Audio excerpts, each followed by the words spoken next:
देख रहे हैं ब्लस्टर न्यूज टुडे और मैं हूं आपके साथ मानवी ठाकुर। शुरुआत करते हैं आज की खास खबरों से।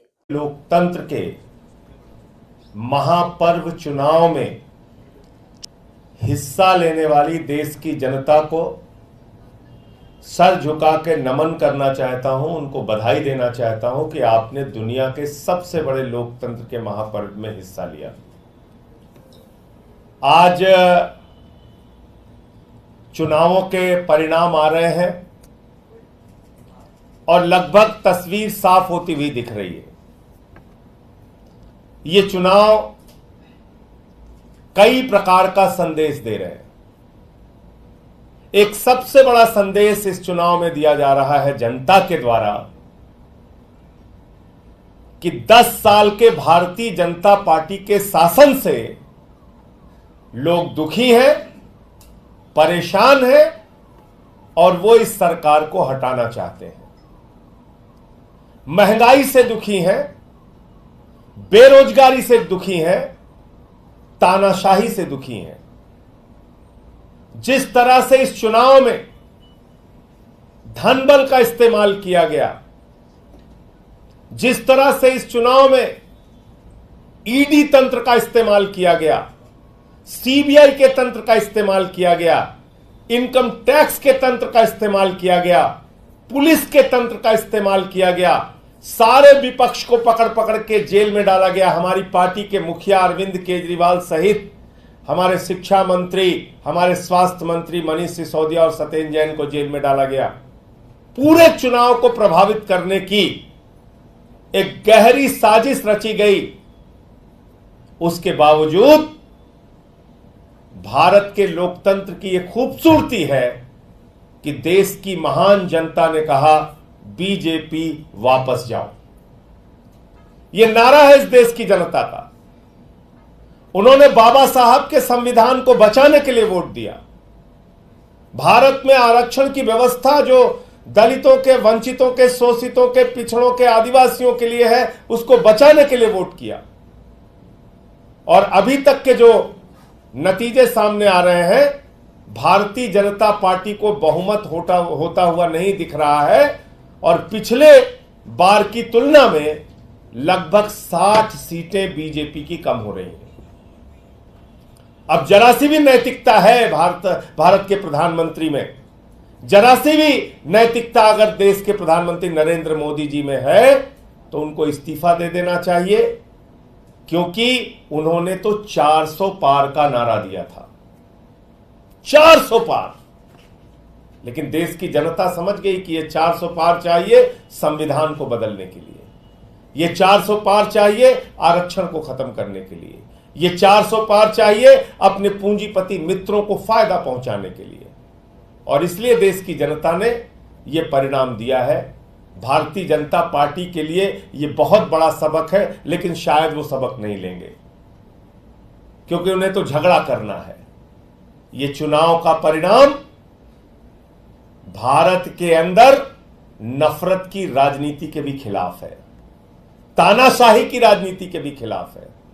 यह चुनाव का परिणाम इस बात का भी संकेत है कि नफरत की बुनियाद पे हिंदुस्तान नहीं बनेगा, मोहब्बत की बुनियाद पे हिंदुस्तान बनेगा।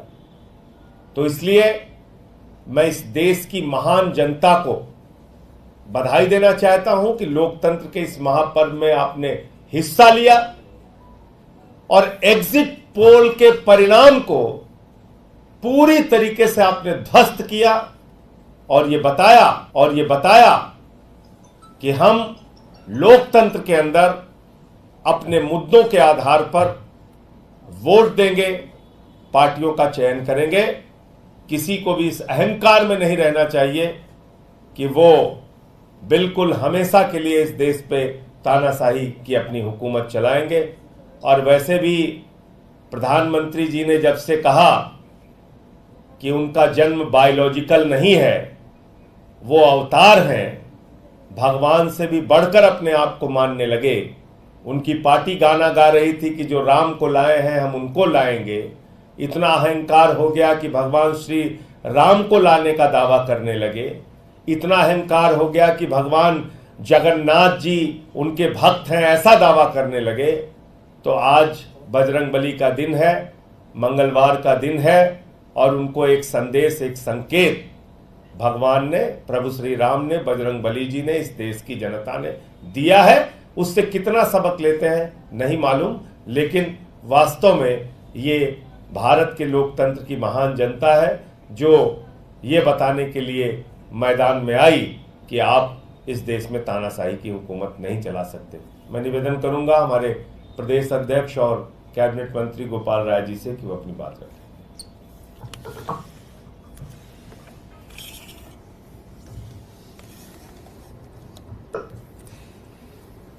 जिस समय चुनाव का 7वां चरण समाप्त हुआ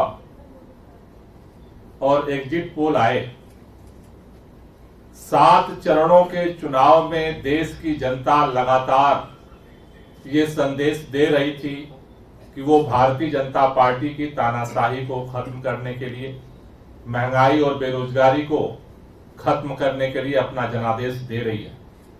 लेकिन जिस तरह से जनता के संदेश को जानते समझते हुए आखिरी समय में भी भारतीय जनता पार्टी ने, देश की केंद्र की सरकार ने, प्रधानमंत्री जी ने पूरे मीडिया चैनल्स को जिस तरह से मैनेज किया गया और फर्जी एग्जिट पोल घोषित करके लोगों के साइकोलॉजिकल माइंड पर जिस तरह से दबाव बनाने की कोशिश की गई, मुझे लगता है कि यह जनादेश उसके भी खिलाफ है। आम आदमी पार्टी ने शायद इस देश के अंदर जितनी पार्टियां हैं सबसे विपरीत परिस्थिति में हमने ये चुनाव लड़ा और हमें इस बात का भरोसा है, जिस तरह से दिख रहा है कि पंजाब के अंदर से हमारे सांसदों की संख्या बढ़ने जा रही है सदन के अंदर। दिल्ली के अंदर भी जिस तरह से भारतीय जनता पार्टी ने सोचा था कि अरविंद केजरीवाल को, मनीष सिसोदिया को, सत्येंद्र जैन को गिरफ्तार करने के बाद पार्टी खत्म हो जाएगी। सभी लोग पूछते थे चुनाव कैसे लड़ोगे, प्रचार कौन करेगा। लेकिन उन विपरीत परिस्थितियों में भी आम आदमी पार्टी के सभी कार्यकर्ताओं को मैं बधाई देना चाहता हूं। उन्होंने अपनी चट्टानी एकता के साथ मिलकर के दिल्ली में कड़ी टक्कर दी भारतीय जनता पार्टी को। और हमें जिस तरह का अभी दिख रहा है कि दिल्ली के अंदर जो मार्जिन था भारतीय जनता पार्टी का, काफी बड़े पैमाने पर कम होने जा रहा है। मैं देश के लोगों से एक ही बात कहना चाहता हूं, आपने भाजपा को हराया है, लेकिन भाजपा का अभी तानाशाही प्रवृत्ति, मनोवृत्ति अभी खत्म नहीं हुई है। इसलिए इस देश को बचाने के लिए, संविधान को बचाने के लिए, लोकतंत्र को बचाने के लिए हम सबको मिलकर के इस लड़ाई को आगे लड़ना पड़ेगा। मैं देश के उन तमाम पार्टी के लोगों से भी अपील करना चाहता हूं जो इस देश के संविधान में, इस देश के लोकतंत्र में भरोसा रखते हैं। अपने अंतरात्मा की आवाज को सुनिए और इस देश के अंदर देश की जनता का जो जनादेश है उसे स्वीकार करते हुए इस तानाशाही को हटाने के लिए, संविधान को बचाने के लिए, एक लोकतांत्रिक सरकार बनाने के लिए आगे बढ़िए। मुझे भरोसा है कि जनता ने जो जनादेश दिया है देश की सभी पार्टियां सुनेगी, क्योंकि भाजपा के पास बहुमत नहीं है। भाजपा के पास बहुमत नहीं है। भाजपा के इतर जितनी पार्टियां हैं उन सबके पास बहुमत है। आज देश के अंदर अगर एनडीए गठबंधन में देखें, 2 मुख्य पार्टियां हैं। एक पार्टी है आंध्र प्रदेश से टीडीपी, चंद्रबाबू नायडू। 2019 में चंद्रबाबू नायडू वो नेता हैं जिन्होंने मोदी जी के खिलाफ पूरे देश में घूम करके लोगों को इकट्ठा किया। दूसरे एनडीए के अंदर नीतीश कुमार जी हैं जिन्होंने इस बार घूम करके देश भर में नरेंद्र मोदी जी के खिलाफ अभियान चलाया। ये दोनों नेता हैं, देश के लोग उनसे उम्मीद कर रहे हैं कि सही समय पर सही फैसला लेंगे और इस तानाशाही को खत्म करने के लिए देश की जनता की जो आवाज है उसे सुनेंगे और देश में इस तानाशाही को खत्म करके एक लोकतांत्रिक सरकार बनाएंगे। लोगों के बेरोजगारी और महंगाई की समस्या का समाधान करेंगे। यह देश जो उम्मीद कर रहा है, पूरे देश की हमें उम्मीद है कि जल्दी उसकी आकांक्षा पूरी हो। हमारे पार्टी के राष्ट्रीय सचिव पंकज गुप्ता जी।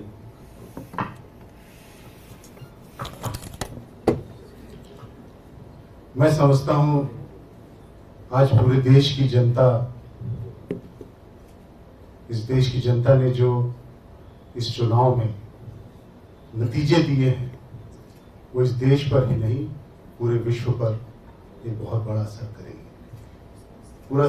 पूरा विश्व देख रहा था कि हिंदुस्तान में किस तरह से जनता संविधान को बदलने की जो कोशिश हो रही थी उसका किस तरह से जवाब देता है।